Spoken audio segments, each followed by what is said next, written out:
इस कहानी के लेखक हैं लावण्य कुमार। आखिरकार जिसकी तलाश थी मुझे इतने सालों से, वो मेरे हाथ में आ ही गया। अब इस नीलवंती ग्रंथ की बदौलत मुझे इस संसार का स्वामी बनने से कोई नहीं रोक सकता। एक चोर जिसने कुछ घंटों पहले ही एक आश्रम से नीलवंती ग्रंथ को चुराया था, अपने घमंड में चूर बेतहाशा हंसता ही जा रहा था। कुछ देर हंसने के बाद उसने एक वट वृक्ष के आगे अपना आसन लगाया और उस ग्रंथ को पढ़ना प्रारंभ किया। हर पलटते पन्ने के साथ उसकी आंखों में अग्नि का तेज बढ़ता ही जा रहा था और उसके शरीर से एक नीली रोशनी निकलने लगी। मगर इससे पहले कि वो ग्रंथ को पूरा समाप्त करता, उसने बीच में ही ग्रंथ को छोड़ते हुए कहा, जिस ज्ञान की मुझे जरूरत थी वो तो मुझे प्राप्त हो चुका है। इतना कहकर उसने ग्रंथ को बंद कर एक कोने में फेंक दिया और दक्षिण दिशा में बैठ एक मंत्र को बुदबुदाने लगा। चमगादड़ों के एक झुंड ने उस पर धावा बोल दिया। चमगादड़ों के इस झुंड ने उसके मुंह को काट खून से छलनी छलनी कर दिया। इतना काफी नहीं था तो एक अजगर उसके शरीर पर लिपट गया और अपनी पकड़ ऐसी कसी कि धीरे धीरे उसकी सारी हड्डियां और पसलियां टूटने लगी और देखते ही देखते वो मौत की गोद में सो गया।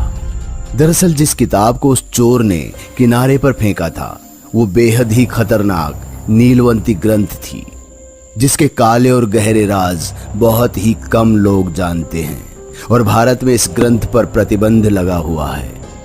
राजू, जो कि नागपुर का एक किसान था, अपनी बैलगाड़ी में अनाज ढो बड़े नगर की ओर जा रहा था। कई घंटों के सफर के बाद जब उसका पानी खत्म हो चला, इस भीषण गर्मी का असर सिर्फ राजू पर ही नहीं बल्कि उसके बैलों पर भी होने लगा था, जिससे उनकी गति धीमी होती चली जा रही थी। राजू की नजर सड़क से दूर जंगल के अंदर एक घने नीम के पेड़ पर पड़ी। उसने राहत की सांस ली और कहा, अब इस सांझ में सफर ठीक नहीं रहेगा। ऊपर से बिना जल के बैल और मैं आगे का सफर तय नहीं कर पाएंगे। आज रात यहीं रुकना बेहतर होगा। इतना कहकर राजू ने अपनी बैलगाड़ी को उस नीम के पेड़ के किनारे लगा दिया और अपने बैलों को खूंटे से बांध खुद चटाई डाल नीम के पेड़ की छांव में सो गया। राजू घोड़े बेचकर सो ही रहा था कि अचानक एक शोर से उसकी आंखें खुल गईं। उसने उठकर देखा तो 3 डाकू उसकी ओर हाथ में मशाल लिए हुए आ रहे थे। राजू को उस पल सिर्फ अपनी जान बचाने की सूझी और उसने भागना ही बेहतर समझा। राजू अपनी जान बचाने के लिए जंगल के और अंदर भागता चला गया। डाकुओं को सिर्फ सामान लूटने से मतलब था, मगर फिर भी एक डाकू कुछ और अशर्फियों के लालच में राजू का पीछा करने लगा। उसने दौड़ते दौड़ते अपनी कमर से एक खंजर निकाला और सीधा राजू की ओर निशाना लगाया। खंजर राजू की पीठ में धंस चुका था, जिसके चलते वो जमीन पर गिर पड़ा। मगर इससे पहले कि वो बेहोश होता, उसे अपने सामने एक बेहद सुंदर लड़की आती हुई दिखाई दी। राजू ने जब अगली सुबह अपनी आंखें खोली तो पाया कि वो एक कुटिया में है। उसका कुर्ता उतरा हुआ था और उसकी पीठ पर मोटी पट्टी बंधी हुई थी। इससे पहले कि वो कुछ समझ पाता, बेहोश होने से पहले उसने जिस कन्या को देखा था, वो मटके में पानी भर कुटिया में अभी प्रवेश कर ही रही थी। राजू ने बैठते हुए उससे पूछा, आखिर कौन हो तुम और ये कौन सी जगह है? लेटे रहिए आप। कल रात एक डाकू ने आप पर हमला कर दिया था। मैंने किसी तरह भगा तो दिया उसे, पर आप खून बह जाने के कारण बेहोश हो गए थे। इसलिए मैं आपको यहाँ ले आई और मरहम पट्टी कर दी। बहुत बहुत धन्यवाद आपका मेरी जान बचाने के लिए। वैसे तुम्हारा नाम क्या है? मेरा नाम राजू है। मैं नविका। अब तुम आराम करो राजू, मैं कुछ देर बाद तुम्हारे लिए भोजन पका दूंगी। नाविका के इतना कहते ही राजू वापस लेट गया। राजू कुछ दिन तक नाविका के साथ उसी कुटिया में रहने लगा। वो रोज राजू की मरहम पट्टी करती, उसे अपने हाथों से भोजन खिलाती और राजू चूल्हे के लिए लकड़ियां काटने में उसकी सहायता करता। राजू नाविका की खूबसूरती से बेहद मंत्रमुग्ध हो चुका था। आखिरकार जब राजू की स्थिति में कुछ सुधार आया तो उसने जाने से पहले नाविका का हाथ थामा और कहा, नाविका, तुमने मुझे नई जिंदगी दी है और भला मैं अपने इस जिंदगी को कैसे छोड़कर जा सकता हूँ? तुम क्या कहना चाहते हो राजू? मैं कुछ समझी नहीं। तुमने जिस तरह मेरी सेवा की है, तुमने तो मेरा दिल मोह लिया है। मैं तुमसे विवाह करना चाहता हूँ। नाविका अपना हाथ छुड़ा कुटिया से बाहर जाने लगी। राजू ने तुरंत उसका हाथ पीछे से पकड़ लिया और कहा, मेरी आंखों में देखकर कह दो, अगर तुम मुझसे प्यार नहीं करती तो मैं हमेशा हमेशा के लिए चला जाऊंगा। नाविका की आंखें भी ये सुनकर नम हो चुकी थी। उसने करीब आकर उसके सीने पर हाथ रखते हुए कहा, मैं भी तुमसे बहुत प्यार करती हूँ, पर मेरी एक मजबूरी है जो मैं चाहते हुए भी तुम्हारे साथ बांट नहीं सकती। इस प्यार के बावजूद भी हम दोनों साथ नहीं रह पाएंगे। मैं तुमसे बहुत प्यार करता हूँ नाविका। तुम्हारी सारी मजबूरियां अब मेरी। मैं अपना दुख और सुख दोनों तुम्हारे साथ बांटने को तैयार हूं, पर बस एक बार मेरा हाथ थाम लो। नाविका ने पीछे हटते हुए कुछ देर सोचा और फिर राजू का हाथ पकड़कर बोली, ठीक है राजू, मैं तुम्हारे साथ विवाह करने के लिए तैयार हूँ, पर मेरी 2 शर्तें हैं। राजू ने बिना ज्यादा सोचे नाविका की दोनों शर्तों के लिए हामी भर दी।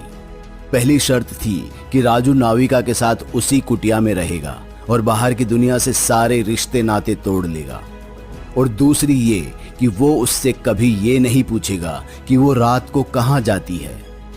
राजू और नाविका अपना जीवन खुशी से व्यतीत करने लगे। राजू दिन में लकड़ियां काटता और भेड़ें चराता और नाविका के साथ अपने छोटे से खेत में खेती करता। रात होते ही दोनों मेड़ पर बैठ गीत गुनगुनाते या बिस्तर में एक दूसरे से किसी सांप के जोड़े की तरह लिपट रहे होते। पर गहरी रात होते ही नाविका लालटेन ले कहीं निकल पड़ती और सूरज के निकलते ही कुटिया में वापस आ जाती। कई रातों तक ये सिलसिला चलता रहा।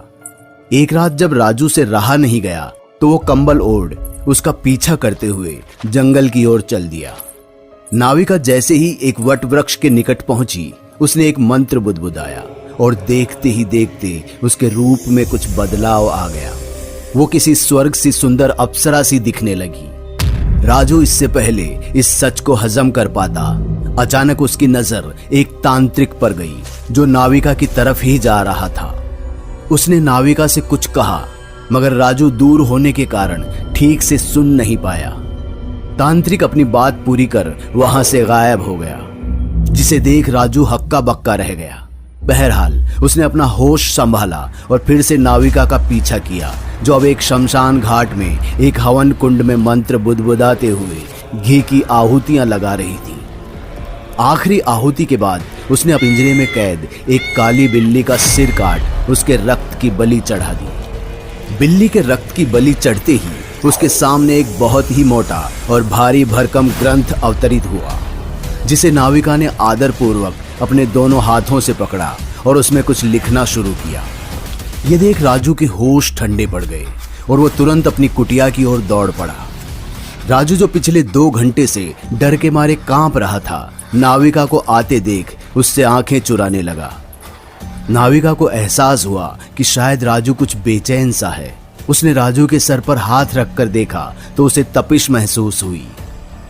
राजू, राजू तुम्हें तो बहुत तेज बुखार है, तुम आराम करो, मैं तुम्हारे लिए काढ़ा बनाकर लाती हूँ। उसकी जरूरत नहीं पड़ेगी, ये बदलते मौसम का बुखार है। हल्दी का दूध काफी रहेगा। बस आज खेत का काम तुम देख लेना। इससे पहले कि नाविका कुछ कह पाती, राजू कंबल हटा रसोई की ओर चल दिया। रात होते ही एक बार फिर राजू कंबल ओढ़ नाविका का पीछा करने लगा, जहां उसे वही तांत्रिक मिला जो कब्रिस्तान जाने से पहले नाविका को एक जानकारी मुहैया करवा रहा था। पर गौरतलब इस बात का था कि इस बार उसने बिना कुछ कहे बस एक सूची पत्र दिया और ऐसे अदृश्य हुआ जैसे वो वहां था ही नहीं। नाविका ने एक बार फिर मंत्र बुदबुदाते हुए अपना रूप बदला और शमशान घाट की ओर अपने कदम बढ़ाए। शमशान पहुंचते ही उसने आसमान की ओर देखा और चिल्लाई, मेरी आखिरी बलि स्वीकार करो और मुझे यक्षलोक का द्वार दिखाओ। आसमान से एक जोरदार बिजली कड़की और हवन कुंड में जा टकराई, जिससे हवन कुंड में एक लाल ज्वाला प्रज्वलित हो उठी। नाविका बखूबी जानती थी अब उसे क्या करना है। उसने एक ऐसे मंत्र का उच्चारण किया जिससे एक छोटी बच्ची हवा में तैरने लगी। आज तेरी बलि देकर मैं यक्षलोक वापस जा पाऊंगी। उसके इतना कहते ही आसमान में चमगादड़ों का झुंड गोल गोल घूमने लगा और दो बड़े अजगरों ने हवन कुंड के चारों ओर घेरा बना लिया और गोल गोल घूमने लगे। हवा तेजी से चलने लगी और बिजली ऐसे कड़की मानो जलजला आ गया। नाविका इससे पहले उस लड़की का गला अपने खंजर से काटती राजू खुद पर संयम न रख सका और बाहर आकर चिल्लाते हुए बोला, रुक जाओ, मेरे होते हुए तुम इसकी बलि नहीं दे सकती। मैंने कहा था कि मैं रात को कहीं जाती हूँ और तुम मुझसे नहीं पूछोगे, पर तुम तो मेरे पीछे चले आए और ऊपर से मेरी तपस्या भंग कर दी। तुम जैसी डायन के मुंह से तपस्या जैसे शब्द शोभा नहीं देते। डायन नहीं, नीलवंती यक्षिणी हूँ और मानवता के कल्याण के लिए नीलवंती ग्रंथ लिख रही थी, पर तेरे इस अवरोध के कारण न ये ग्रंथ समाप्त हुआ और न यक्षलोक का द्वार खुला। मैं तुझे श्राप देती हूँ कि आज से तू नीलवंती ग्रंथ का अभिषेक है। ये ग्रंथ जिसे पढ़ने से कोई भी व्यक्ति शक्तिशाली, धनी और संसार का हर सुख भोग सकता है, कभी उसके काम ना आए। इसे पढ़ने वाला या मानसिक संतुलन खो देगा या फिर क्या? या फिर प्रकृति के हाथों मारा जाएगा।